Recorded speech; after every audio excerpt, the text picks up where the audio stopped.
Hablaban con plomo y humo. Si alguien no vigilaba su espalda, era hombre muerto. Pistoleros. La palabra lo dice todo. Peligro. Hombres con los que era mejor no encontrarse. Hombres violentos que derramaron sangre en la frontera americana. Earp, Masterson y Hitchcock, por nombrar solo unos pocos. Eran jueces errantes. Solamente tenían dos veredictos: no culpable o muerte. Vamos a examinar las herramientas y técnicas usadas por los hombres más desalmados del oeste. Pistoleros. A continuación en Pistoleros del Salvaje Oeste. Ah, y cuidado con la espalda.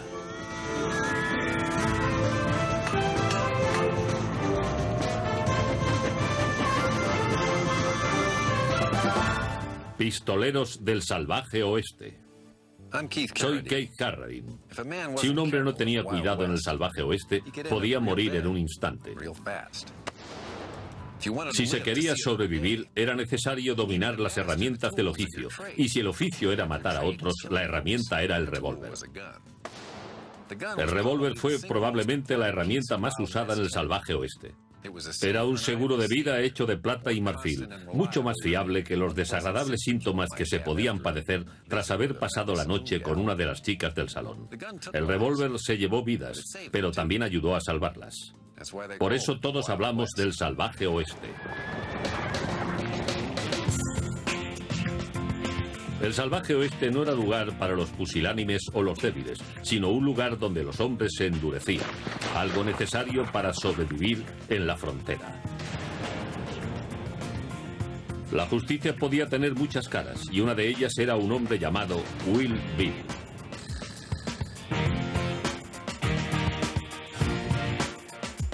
Todas las mañanas, James Balder Hickok vaciaba y recargaba sus revólveres Colt Navy de cachas de marfil. El hombre al que llamaban Wild Bill no era exactamente un salvaje, sino alguien que se preocupaba por salvar su pellejo. Los revólveres Colt Navy de Hitchcock eran del calibre 36, de pistón y bala esférica, de 6 disparos con un alcance preciso de 45 metros. No utilizaban cartuchos, se cargaban con pólvora negra y bolas de plomo. Un fulminante de percusión en la parte trasera de las recámaras proporcionaba la chispa que hacía arder la pólvora lanzando la bala. Funcionaban bien la mayoría de las veces, pero la fría temperatura nocturna podía hacer que la pólvora se contrajera y humedeciera en las recámaras. Eso originaba fallos al disparar que podían hacer pasar un mal rato al pistolero. Como sheriff de Abbey Lane, Kansas en 1871, Hickok no podía asumir riesgos. Recargaba con frecuencia sus revólveres porque, como él decía, había que estar seguro. Wild Bill Hickok fue realmente el primer pistolero. Era un personaje seductor. Él lo sabía y se dejaba el pelo largo y vivía de acuerdo con su fama. Hickok era además un hombre extremadamente peligroso. De eso no hay ninguna duda. El ritual matutino de Wild Bill decía mucho de él. Hickok sabía que su supervivencia dependía de algo más que su agresividad. También necesitaba una tecnología fiable. Hickok fue al oeste a mediados del siglo XIX. Iba en busca de fortuna y aventura. En 1865 estaba en Springfield, Missouri, y fue allí donde empezó a ganarse su reputación de pistolero. En julio de 1865, Hickok perdió a las cartas con un jugador llamado Dave Tadd, pero no tenía dinero en efectivo para pagar. Para empeorar las cosas, ambos deseaban los favores de la misma chica, con lo que a su deuda se unía la disputa por una mujer. Tadd provocó a Wild Bill cogiendo su reloj de la mesa de juego y luciéndolo posteriormente. La provocación continuó durante un par de días y finalmente Tadd le dijo a Hickok que cruzaría la plaza del pueblo con el reloj en su bolsillo, a lo que Hickok le respondió: si los muertos andan, podrás hacerlo. Tadd ignoró la amenaza y cumplió su promesa. Apareció en la calle con el reloj de Hickok a la vista, pero los Colt Navy de Hickok le estaban esperando. Y se encontraron, probablemente en uno de los pocos duelos clásicos del salvaje oeste, en el que los hombres se encontraban frente a frente en una calle. Aunque nunca se identificó exactamente el arma que usó Tad, la mayoría supone que fue un revólver de pistón y bala esférica similar al de Wild Bill. Estos revólveres tenían una velocidad de salida del cañón de unos 990 kilómetros por hora. Pero en estos duelos se necesitaba más precisión que otra cosa. Los dos hombres desenfundaron y dispararon. Tad erró el blanco, probablemente debido a que disparó demasiado rápido. Hickok le metió una bala en el corazón a Tad desde una distancia de unos 68 metros, lo que, se mire como se mire, es un buen disparo. Fue un duelo clásico, uno de los incidentes más notables del viejo oeste, por dos razones. Primera, era muy poco habitual. Hollywood nos ha hecho creer que todos los duelos eran como este, pero los duelos cara a cara fueron muy escasos. Los pistoleros preferían disparar a sus enemigos sin previo aviso. No había caballerosidad en el oficio de pistolero. Si una persona iba detrás de otra, esta no le permitía que disparara primero o que mantuviera un duelo limpio. Era igual que en la actualidad. Hacían lo que hacen los gángsters de Los Ángeles. No se les ve por la calle con una K-47 diciendo vamos a disparar a alguien. Y lo mismo ocurría entonces. El duelo de Hickok-Tad destacó en la historia del oeste debido al increíble disparo de Bill. Con las armas de fuego existentes en 1851 no era un logro insignificante. Este es el arma preferida de Bill Hickok, el revólver de pistón y bala esférica Colt Navy. Cuando Hickok lo empuñaba por sus cachas de marfil, tenía la vida de otro hombre a su merced. En su duelo con Dave Tad, Wild Bill acertó en el corazón de su rival desde una distancia de 68 metros.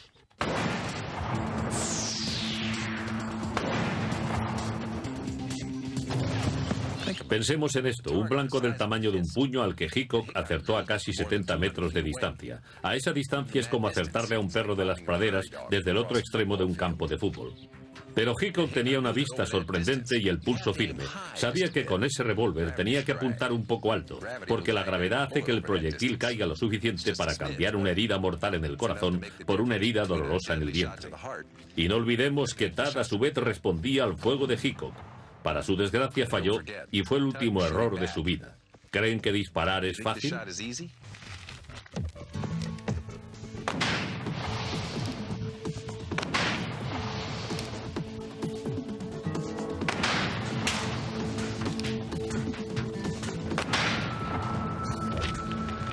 Bien, acerté una de 4. Creo que habría podido sobrevivir. El final del duelo de Wild Bill tenía un mensaje. Si alguien pensaba que podía enfrentarse a Hickok, estaba equivocado. A finales de la década de los 80, Bill Hickok encontró empleo como agente del orden en las ciudades ganaderas de Hays City y Abilene. Hubo hombres que trataron de matarlo, pero cayeron ante los revólveres de Bill, tanto ante sus Colt Navy como ante sus Smith & Wesson del calibre 32, que llevaba como armas de reserva. Podías ser muy rápido, podías tener mucha puntería, pero si te enfrentabas a un hombre tranquilo y decidido, eras hombre muerto. Porque Wild Bill era un individuo que podía soportar imperturbable el silbido de las balas pasando junto a su cabeza y que apuntaba y disparaba con mucha precisión. Hickok siempre estaba dispuesto a apretar el gatillo. Pero ser rápido disparando podía tener sus desventajas, y eso fue precisamente lo que acabó con algunos pistoleros.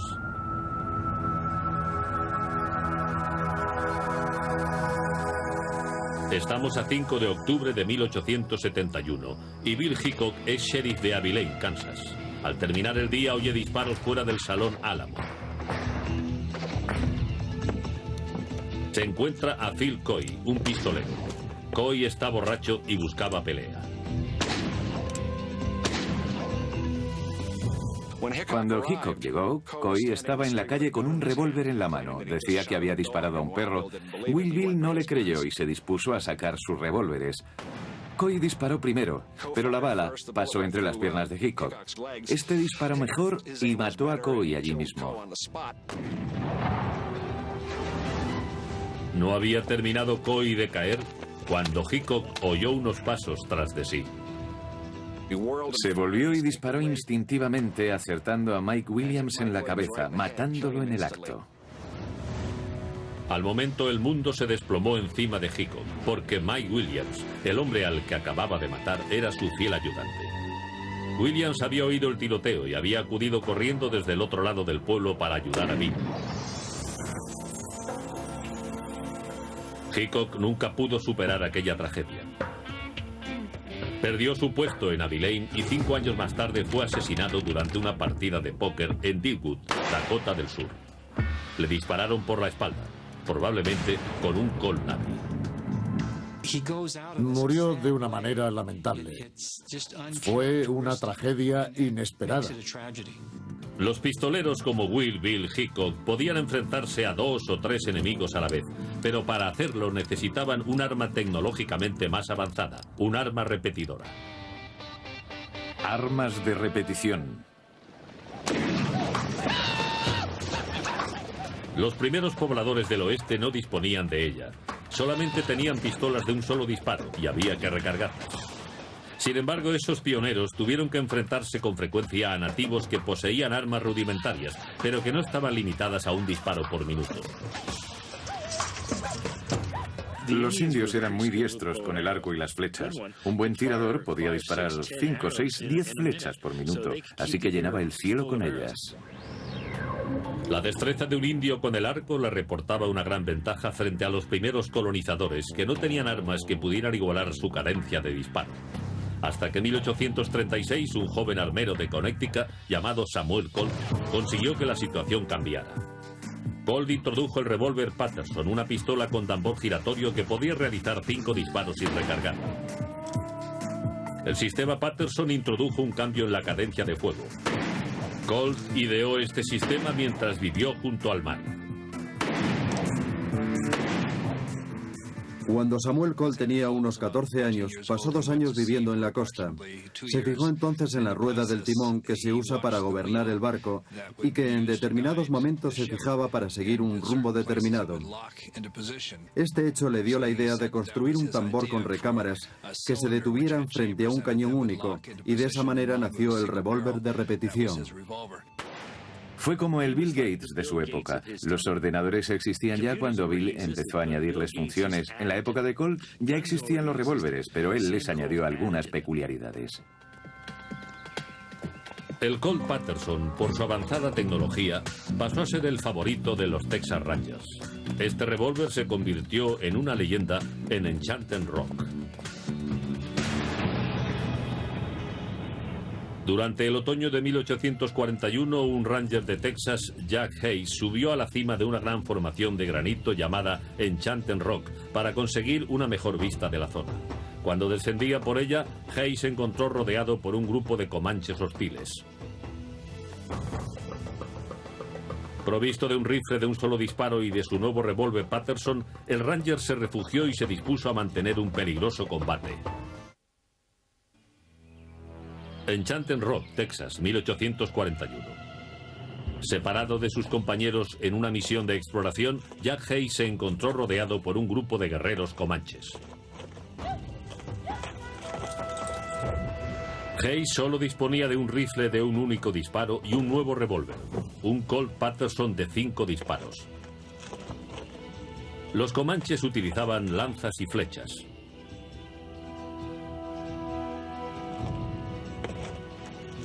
Pretendían capturar al ranger,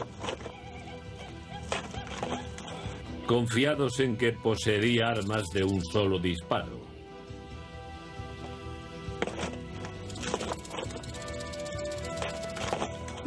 Esperaron y le asaltaron confiando en que hiciera el único disparo de que disponía para atacarle a continuación. Si Jack solo hubiera dispuesto de un rifle de un único disparo, los comanches le hubieran cortado la cabellera. Pero con su revólver de nueva tecnología consiguió desbaratar sus planes de ataque. Los comanches hicieron que disparara su rifle, pero esta vez Hayes no quedó indefenso, ya que él disponía de un Colt Patterson. El arma de repetición de Hayes detuvo el ataque de sus enemigos. Los comanches se desmoralizaron y se dispersaron cuando los compañeros de Hayes acudieron al oír el ruido de los disparos. Hechos similares con el Colt como protagonista hicieron que aumentara la demanda de armas de repetición en el oeste. 1847-1869. Más de 2 docenas de fabricantes introdujeron revólveres de repetición.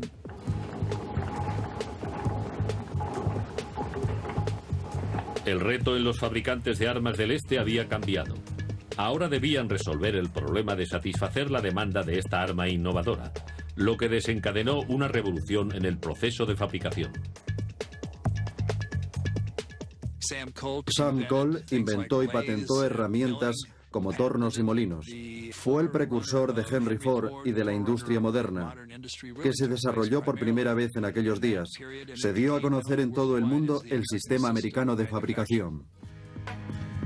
Unas mejores máquinas produjeron unas mejores armas. Muy pronto las industrias empezaron a fabricar mejores modelos de forma masiva y a gran velocidad. La industria armamentística en este periodo era parecida a la industria informática actual. Al cabo de 6 meses, el producto ya estaba anticuado, no se fabricaba y se producía otro nuevo. Y muchas de estas armas nuevas eran revólveres. Y aunque uno de ellos le salvó la vida a Jack Hayes en Enchanted Rock, no eran más que armas de corto alcance. Para mantener al enemigo a mayor distancia, los colonos necesitaban armas de repetición, algo que pudiera alcanzar al adversario a varios cientos de metros y que se pudiera disparar repetidamente con gran rapidez. Se tardó un tiempo, pero al fin apareció un rifle 1860 que cumplía con esos requisitos, el Henry. Armas largas de repetición. Desarrollado por el maestro armero B. Tyler Henry, el rifle podía realizar con rapidez varios disparos, pero ya no utilizaba pólvora suelta y balas esféricas. En lugar de eso empleaba una munición mucho más eficaz, el cartucho integral. En 1854, Daniel Wison, famoso más tarde a través de Smith & Wesson, acertó con la idea de extender la longitud de la cápsula del fulminante, añadiéndole más pólvora. A continuación, selló la vaina con una pequeña bala de plomo. Esta munición integral tenía 2 grandes ventajas. Era impermeable y eliminaba la necesidad de llevar pólvora, balas y fulminantes por separado. También consiguió que la recarga fuera más rápida. Tyler Henry, un socio de Wison, aumentó posteriormente el tamaño y el calibre del cartucho que usaría en su nuevo rifle. Este es el modelo clásico de 1860 del rifle Henry. Tiene un tubo depósito bajo el cañón. Cuando se baja la guarda, un nuevo cartucho es introducido en la recámara a la vez que se carga el rifle. Al recoger la guarda, el rifle está listo para disparar. El proceso se podía repetir 15 veces. Un auténtico fenómeno en su tiempo. El Henry fue el primer rifle repetidor verdaderamente práctico. En el verano de 1867, esta vanguardia tecnológica demostró su valía en un combate desesperado por la supervivencia en las praderas de Montana.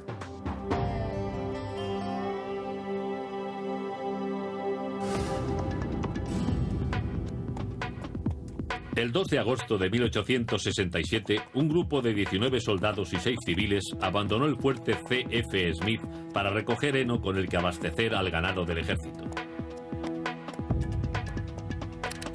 Fuerte Smith pertenecía a la cadena de fortificaciones que guardaban la ruta de Bozeman. Esta ruta pasaba justamente por la tierra de los Sioux Lakotas, por lo que el jefe Nube Roja había declarado la guerra a los intrusos. Nube Roja había reunido a cientos de guerreros para atacar coordinadamente varios puestos del ejército. En un apartado lugar de Highfield fue atacado el pequeño grupo de soldados y civiles. La única defensa que tenían aquellos hombres contra los fieros guerreros era un recinto rápidamente construido con madera y un arma casi desconocida en el oeste.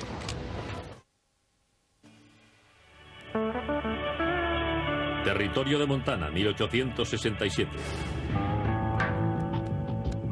Un grupo de hombres sale del fuerte C.F. Smith a recoger heno para el ganado del puesto.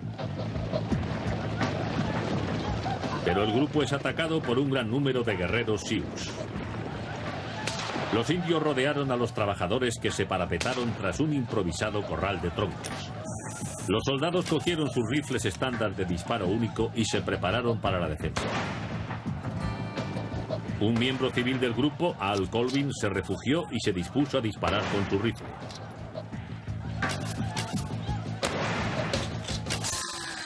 Si Colvin se hubiera encontrado en aquella situación 5 años antes, hubiera tenido que disparar con un arma de un solo disparo. Habrían contado entonces con unos 20 fusiles de fuego lento para defenderse de cientos de SEAL. Lo más probable es que el pequeño grupo de soldados y civiles de Fuerte Smith hubiera sido aniquilado.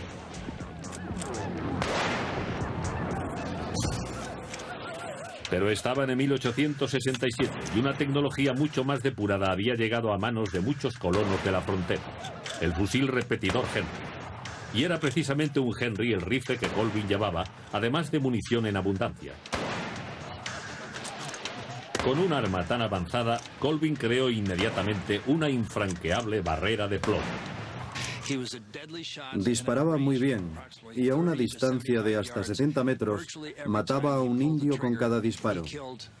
Se calcula que debió matar entre 275 y 300 guerreros desde las 9:30 de la mañana hasta las 4:30 de la tarde. Frustrados por el rápido fuego dirigido contra ellos, los Sioux dejaron de atacar aproximadamente a las 5 de la tarde. Gracias al avance de la tecnología de los rifles y a la puntería de Colvin, 23 de los 25 miembros del grupo de trabajo pudieron regresar vivos a Fuerte Smith.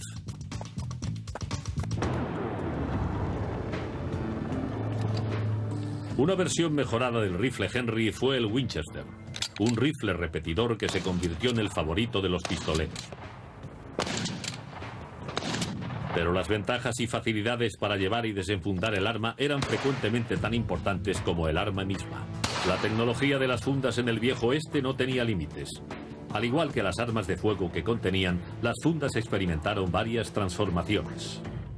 Fundas. Empecemos a finales de los años 60. Esta funda era conocida como la Slim Jim y parecía diseñada para guardar una salchicha. Está inspirada en una funda muy común en tiempos de la Guerra de Secesión, pero aquella tenía cubierta y esta no tenía ninguna para que el acceso al revólver sea más rápido.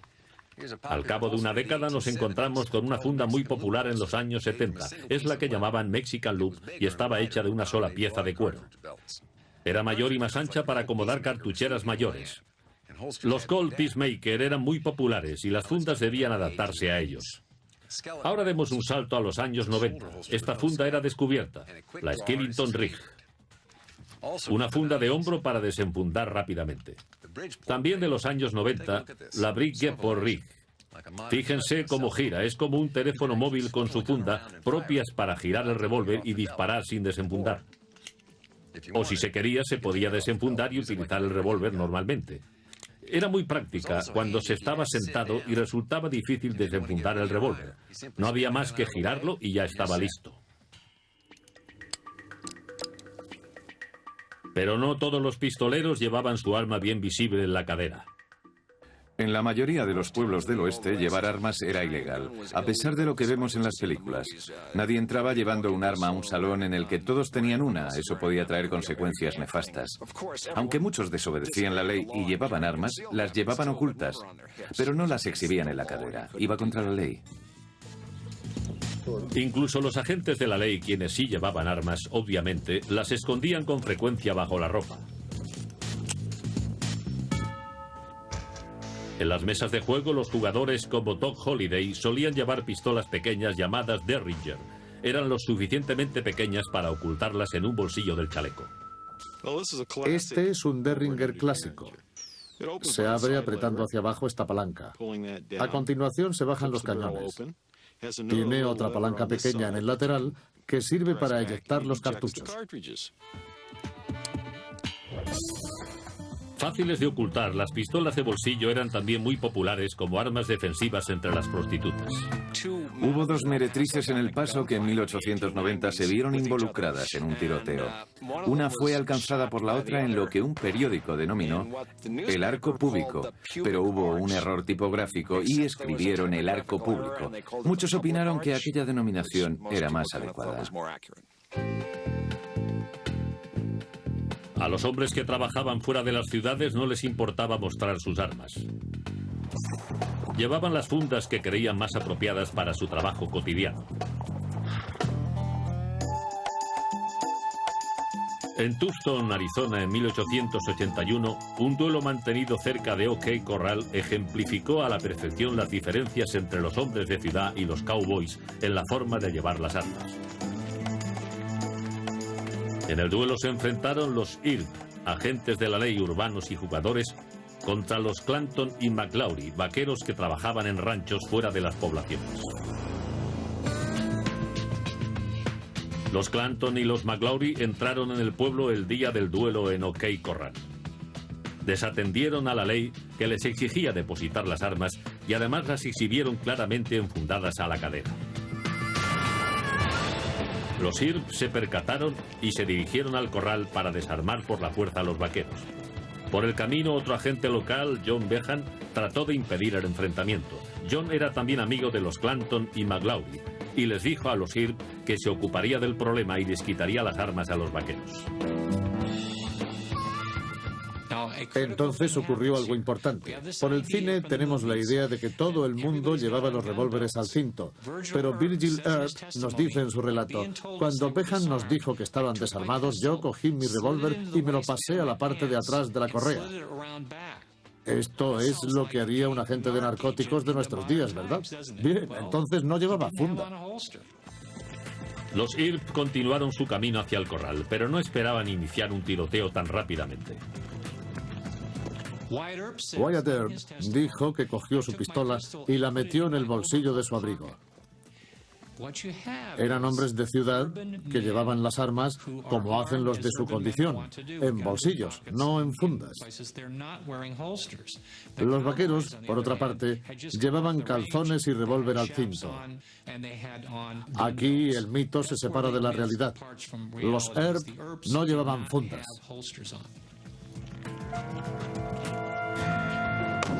Momentos más tarde, con o sin fundas, los IRP descubren que los vaqueros no iban desarmados y que no tenían intención de entregar sus armas. Entonces empezó la refriega. A lo largo de 30 segundos se escucharon los disparos. 3 vaqueros cayeron muertos y 2 de los hermanos IRP fueron heridos de gravedad. Parece que el resultado de la refriega fue debido tanto a la habilidad y aplomo de los contendientes como a las armas de fuego que llevaban. ¿Qué tal les iría en un duelo?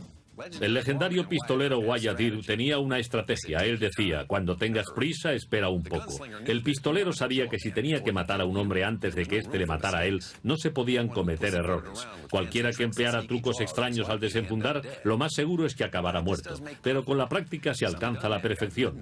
Algunos pistoleros conseguían realizar un truco en el momento oportuno, y entre estos había un tejano de mirada fría llamado John Wesley Harding. John Wesley Harding fue sin duda el pistolero más certero que existió. Muchos de aquellos hombres tenían una reputación falseada. Harding era la excepción. La mayoría de los historiadores están de acuerdo en que mató a su víctima número 40 en su 21 cumpleaños. Algo increíble. Por supuesto, de acuerdo con John Wesley, siempre fue una defensa propia. John Wesley Harding era hijo de un pastor protestante y se cree que mató a su primera víctima a la edad de 15 años. Debido al incidente, tuvo que huir del lugar donde se produjo. Se hizo vaquero y siguió las rutas por las que se llevaba el ganado del norte de Texas a Kansas. Para la mayoría de los vaqueros, el revólver de 6 tiros era una herramienta del oficio. Tenían que atravesar territorios salvajes y necesitaban armas para protegerse y proteger al ganado. A finales de los años 70, durante el siglo XIX, el revólver de 6 tiros más corrientes era el Colt Pacemaker. Disparaba cartuchos metálicos del calibre 45 y tenía un resorte de muelle para expulsar las vainas vacías. Smith & Wesson también fabricaba un revólver de 6 tiros similar llamado Model 3 American. Este era el revólver preferido de Wes Harding. Creía que era algo más que una herramienta de seguridad. Practicaba con él siempre que se le presentaba la ocasión. Adquirió una puntería extraordinaria y de vez en cuando hacía malabarismos con su revólver. No tardó el joven en emplear su arma contra aquellos que él creyó merecedores de un castigo. Camino de Kansas, mató por lo menos a media docena de personas, incluyendo a 5 vaqueros, en una refriega en el río Little Arkansas. De hecho, en aquellos tiempos, mucha gente le llamaba Little Arkansas debido a la gente que mató allí. Parecía que a Harding le gustaba matar, lo llevaba en la sangre. Llegó a decir que en una ocasión intimidó al gran Will Bill Hickok. En sus memorias, Harding dijo que se hizo amigo de Will Bill cuando Hickok era sheriff de Abilene, Kansas, en 1871. Bebían y salían con chicas, iban juntos de juerga. Como en la mayoría de las poblaciones ganaderas, en Abilene estaba prohibido llevar armas dentro del recinto de la ciudad. Como sheriff de Abilene, Hickok debía velar por el cumplimiento de la ley. Un día Harding apareció en la ciudad llevando su revólver de 6 tiros. Will Bill le siguió y le ordenó que entregara el arma inmediatamente. Con una sonrisa maliciosa, Harding sacó su revólver de la funda y se lo ofreció a Bill por la parte de la empuñadura. Pero cuando Hickok fue a cogerlo, Harding le dio la vuelta y apuntó con él a Will Bill. ¿Ocurrió o no ocurrió así? Donde únicamente se menciona es en la autobiografía de Harding. La mayoría de los historiadores creen que eso no sucedió. Yo creo que sí, así era Harding. Harding no trató de amenazar a Hickok, solo quería impresionarlo. Quería que Hickok le diera unas palmaditas y le dijera: maldita sea, no sabía que podías hacer eso. Ha estado muy bien, tío. Y hablando de malabarismos, vamos a encontrarnos con el campeón mundial de juegos de revólver, Joey Dillon. ¿Cómo estás, Keith? Hola, Joey. Obviamente parece que sabes cómo manejar el revólver.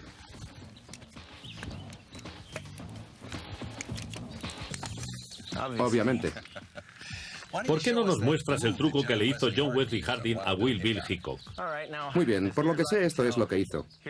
¿Por qué no haces de Bill Will y me pides el revólver? Bien, ya conoces las reglas. No se permiten armas en la ciudad. Dámela. Muy bien, sheriff. Con cuidado, este es mi trabajo. Y yo hago esto con naturalidad. Muéstrame cómo perfeccionaste el truco. Bien, Keith, se hace así. Coges el revólver al revés, así, manteniendo el dedo índice por fuera de la guarda. Dejas que el revólver caiga hacia el lado, así, dejando que el dedo entre en la guarda y entonces le das la vuelta. Al mismo tiempo coges la empuñadura y cargas así. Sabes, siempre me han dicho que John Wesley Harding sabía manejar los revólveres. ¿Por qué no nos muestras alguno de sus movimientos? Es un placer, Keith.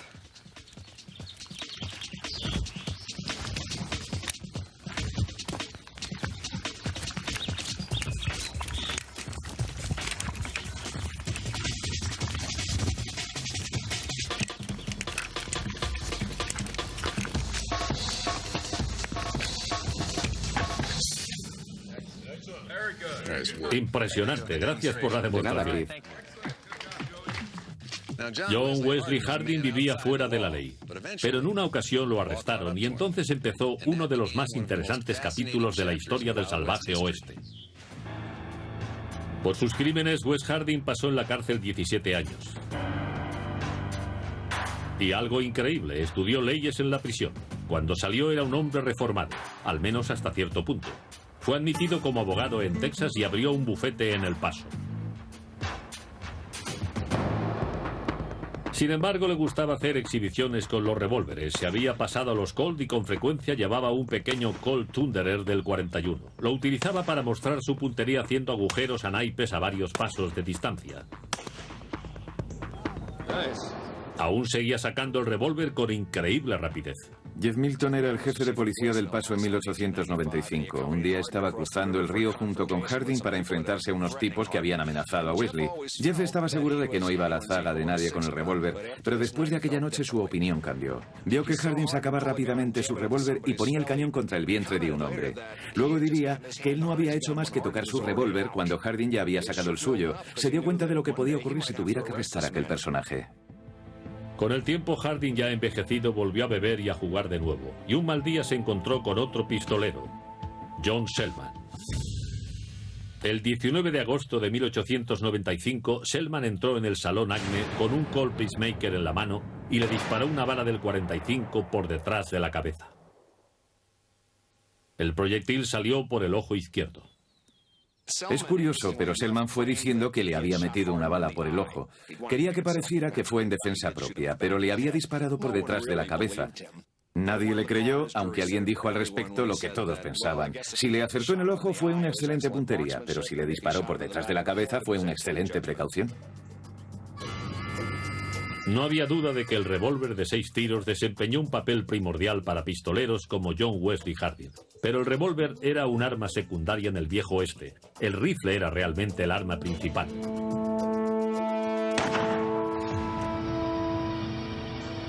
El 7 de septiembre de 1876, 8 bandidos, antiguos combatientes de la Confederación, divididos en grupos, se dirigieron a la pacífica comunidad agrícola de Northfield, Minnesota.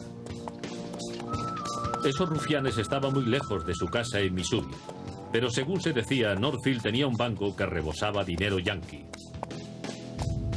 Aquellos pistoleros sureños, dirigidos por Jesse James y Cole Younger, mantuvieron una guerra personal contra los bancos y trenes norteños durante al menos 10 años. Los hermanos James y los hermanos Younger formaron el sindicato del crimen de más éxito que saliera de la guerra de secesión. Robaron impunemente trenes, bancos y diligencias, incluso recintos feriales. Nadie pudo detenerlos porque las gentes de Missouri les ofrecían refugio en sus casas. Básicamente, sus tácticas consistían en llegar por sorpresa a una ciudad, disparar a discreción, entrar en el banco, coger el dinero y salir corriendo de la ciudad. Pero la incursión en Northfield sería diferente. La ciudad había sido avisada y la suerte de los hermanos James y Younger estaba a punto de cambiar. Northfield, Minnesota, 1876. La banda de los James Younger de Missouri, que llevaron sus tácticas de proscritos al norte, confiaba en que los bancos de las pacíficas comunidades de Minnesota fueran presa fácil. La banda se separó en grupos e intentó asaltar al First National Bank de Northfield. Era un buen objetivo. En el banco había miles de dólares. Pero lo que no tuvieron en cuenta es que estaban en la temporada de caza. Y tampoco contaron con la tenacidad de los de Northfield y Minnesota. Y se metieron de cabeza en un avispero. La banda entró en el banco, pero aunque lo intentaron, no pudieron conseguir que el cajero abriera la caja fuerte. Alguien de la ciudad se dio cuenta de lo que ocurría y salió a la calle gritando: «¡Coged las armas! ¡Están robando el banco!». Los pistoleros fallaron el intento de robo y trataron de huir, pero la gente de Northfield estaba armada y preparada. Cogieron rifles de caza que les prestaron en una tienda local. Y desde luego les hicieron daño, porque eran rifles en toda regla. Los rifles tienen gran alcance y precisión y pueden dispararse desde una distancia más que prudencial.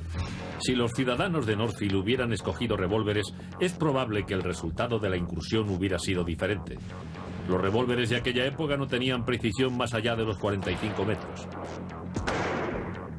Con ellos, los defensores de Northfield hubieran necesitado estar mucho más cerca de la banda para acertar el tiro. Como los del grupo James Younger eran asesinos experimentados, muchos ciudadanos podrían haber muerto y la banda quizás hubiera escapado sin problemas. En lugar de eso, los bandidos salieron llenos de agujeros. 3 de ellos murieron intentando escapar, y todos, menos Jesse James, resultaron heridos. Pero aunque el rifle ayudó a que fracasara el robo de Northfield, el arma tenía una gran limitación. Requería cierta puntería por parte del tirador.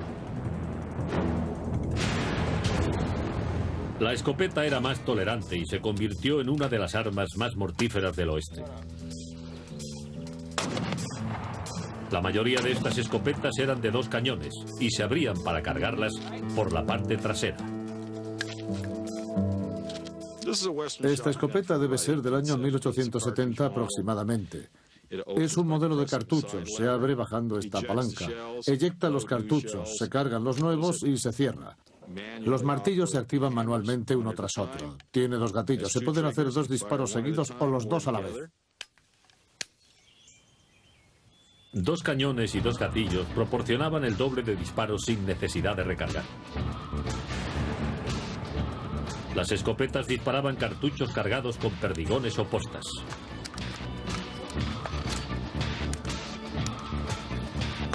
Al salir del cañón, los perdigones se expanden en un círculo de unos 20 centímetros de diámetro. A finales de abril de 1881, una escopeta de 2 cañones desempeñó un papel fundamental en una de las evasiones carcelarias más espectaculares de los tiempos del salvaje oeste.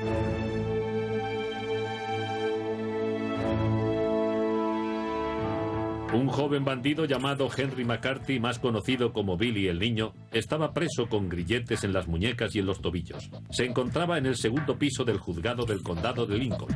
Billy iba a ser ejecutado. El 21 de abril, alrededor de las 6 de la tarde, el juzgado estaba vacío a excepción de Billy y de su vigilante, el agente J.V. Bell. Todo el mundo estaba al otro lado de la calle cenando. Billy pidió ir al servicio, que se encontraba en la parte de atrás. El agente Bell no puso inconveniente. Fue un error fatal. Billy aprovechó la oportunidad que se le presentaba. O bien cogió un arma que le habían escondido, que como dijo Pat Garrett en su autobiografía, es la tradición local de Lincoln, Nuevo México, o salió corriendo escaleras arriba delante de Bell. Forzó la puerta que guardaba las armas y apuntó con una a Bell, que subía por las escaleras. Independientemente de cómo Kid consiguió el arma, la disparó contra el agente Bell y lo mató. Y todavía no había terminado. A continuación cogió una escopeta perteneciente a Bob Ollinger, otro agente al que Billy odiaba. A Ollinger le gustaba hacer ostentación de su escopeta delante de la cara de Billy. Ollinger provocaba a Billy con los 2 cañones y le hablaba de los cartuchos con que estaban cargados. Y le decía que le gustaría dispararle si trataba de escapar. Ollinger estaba cenando al otro lado de la calle cuando oyó el disparo que acabó con Bell. Cruzó corriendo la calle hacia el juzgado y se puso directamente en la línea de fuego de su propia escopeta. Cuando pasó por debajo de la ventana de las escaleras, oyó una voz que le decía alegremente: «Hola, Bob». Miró hacia arriba y se encontró con el fuego de los cañones de su escopeta. Fue alcanzado en la cara y en el pecho por 18 perdigones que pusieron fin a su relación con Billy. Sorprendentemente, Billy no tuvo que escapar de forma inmediata. Hacía poco que en la zona habían ocurrido varias escaramuzas y el muchacho había participado en ellas con su Winchester, su Colt Peacemaker y el Colt Thunderer del 41, destacando siempre por su valentía. Hizo entonces muchos amigos y por eso los habitantes de la ciudad le permitieron que dedicara alrededor de 1 hora a liberarse de los hierros. A continuación preguntó si le podían prestar un caballo. Algunos dicen que lo robó. El hecho es que lo pidió prestado y a los 2 días el animal regresó. En cualquier caso, 1 hora después de matar a sus guardianes, salió tranquilamente de la ciudad y, según los testigos, iba cantando. 78 días después de escapar, el sheriff del condado de Lincoln, Pat Garrett, encontró a Billy desarmado en Fuerte Summer, Nuevo México, y le disparó en la oscuridad con un Colt Peacemaker. Fue un violento fin para una violenta vida. Billy el Niño solo tenía 21 años.